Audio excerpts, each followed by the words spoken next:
A thing of beauty is a joy forever. Quoted by John Keats, the personable poet of beauty, was born in London, on October 31, 1795. He was the son of Thomas Keats and his wife. In his brothers he was the most handsome and smart boy. His father was a livery stable keeper in Moorfield, London. When Keats was a boy of 9 years old, he was shocked in first misery of his life. His father was died. His mother married a man after the death of Thomas, but within few days this nuptial was split. His mother started their new life in his grandfather's house. After few years in 1810 his mother was also died. In Keats' family there was a patrimonial ailment, namely TB. This malady of consumption affected Keats in his lifetime and led him towards death. At the age of 15, Keats completed his school life. He admitted in a medical college in the intention to be a doctor. But who is full of brilliancy and poetry, why will he interest in the field of medication? Keats was not interested in medication. At that time in 1816 his friend Cowden Clarke introduced him with Lohant, who was the famous poet of that time. It was a remarkable event in Keats' life. Haunt was delighted and admired him after reading his poetry and encouraged him to keep up his writing. Haunt used to publish a chronicle, and in this chronicle the first poem of Keats was published. In here Keats forgathered P.B. Shelley, the another great poet of Romanticism. Thereafter Keats couldn't continue his mind in medication. Rejecting the exhortation of Guardian, he concentrated his walks of life in the field of literature. Within few days, Keats published his first compilation of poems. He was full of expectation that it would be famous, but it's Keats unfortunate that without few copies this book was not sold widely. But Keats didn't lose his exuberance. He wrote his first long poem, Endymion, in 1817. It is an extraordinary poem, but that time this poem was badly excoriated by some magazines. Moreover, in 1818 he fell in love with Fanny Brown.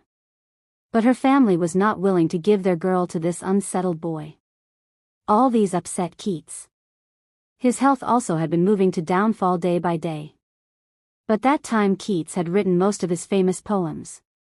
In 1820 his last volume of poems was published. This volume of poems placed him in the line of most legendary poets of the world. In this volume, many long and short poems were combined. Hyperion is one of these, which is a long poem, and it was written on the story of Greek myths.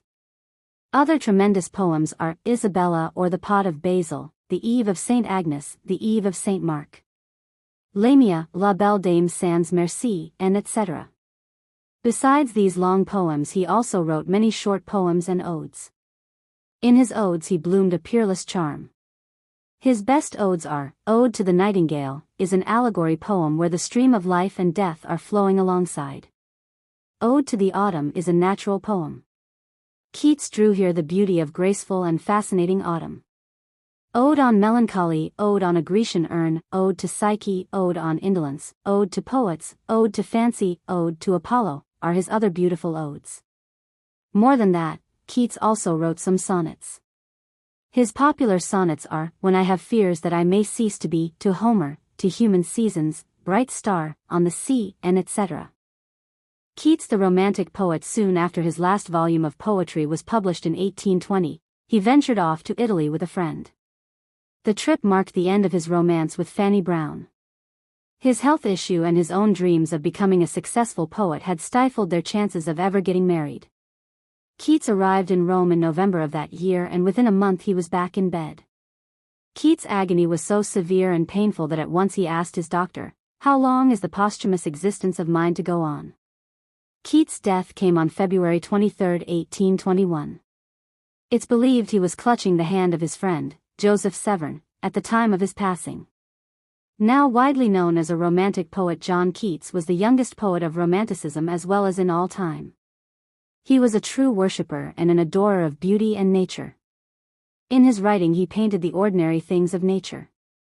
He loved not merely beauty but truth as well, and not merely the world of imagination but that of reality. He saw beauty in truth and truth in beauty.